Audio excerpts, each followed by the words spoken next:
Abd el-Muttalib, Zamzam et le cœur du prophète, alayhi salatu wassalam. C'est à leur détriment que la tribu de Jurhum céda aux Khuza'a l'honneur de la garde de la Kaaba qu'elle avait hérité de la descendance d'Ismaïl. Au fil des années, la corruption et les fausses croyances s'installèrent à la Mecque et les Jurhum, ne voulant point abandonner le prestige du lieu saint de bon cœur, décidèrent d'enfouir tous les trésors dédiés à la Kaaba dans le puits de Zemzem qu'ils rasèrent, ne laissant plus aucune trace de son emplacement.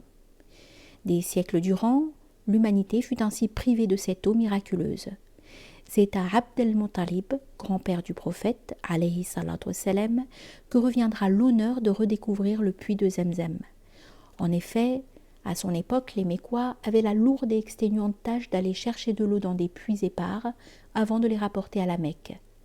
Voulant remédier en tant que chef respecté de la Mecque au problème, il se mit une nuit à réfléchir longuement à la situation quand il fut gagné par le sommeil.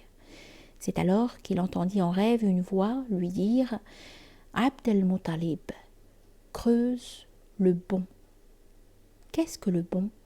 répondit-il. Mais il ne reçut aucune réponse.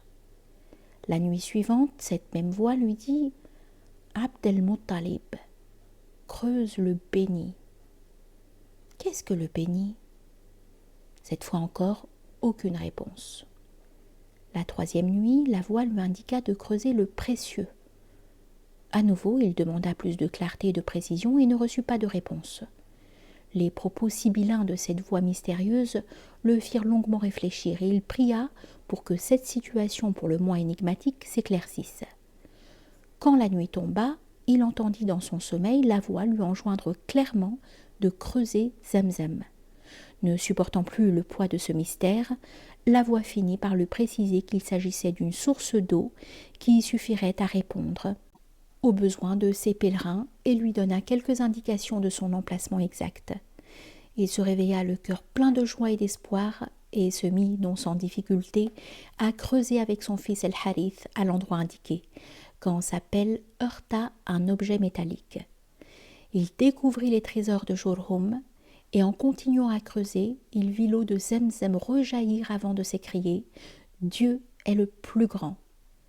L'eau de cette source inépuisable, en plus d'abreuver les pèlerins dont Abd el-Muttalib avait la charge, purifia quelques années plus tard son petit-fils.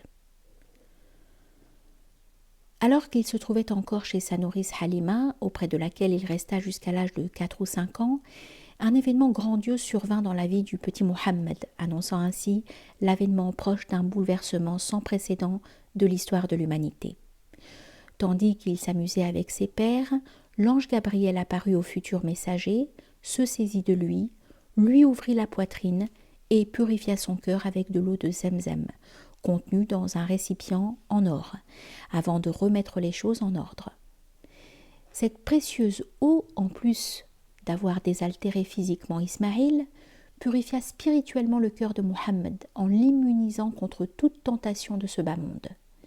Elle contient en effet un effet bénéfique, tant sur le plan physique que spirituel. C'est pourquoi le prophète alayhi salatu wassalam l'a vivement recommandé en disant que c'est une eau bénie, un aliment qui nourrit et un remède qui guérit. D'après Ibn Abbas, le prophète alayhi salatu wassalam avait coutume avant de boire l'eau de Zemzem de prononcer l'invocation suivante. Allahumma inni as'aluka ilman nafi'an wa rizqan wasi'an wa shifa'an min kulli da'in. Seigneur, je te demande une connaissance utile, une large richesse et une guérison de tous les maux.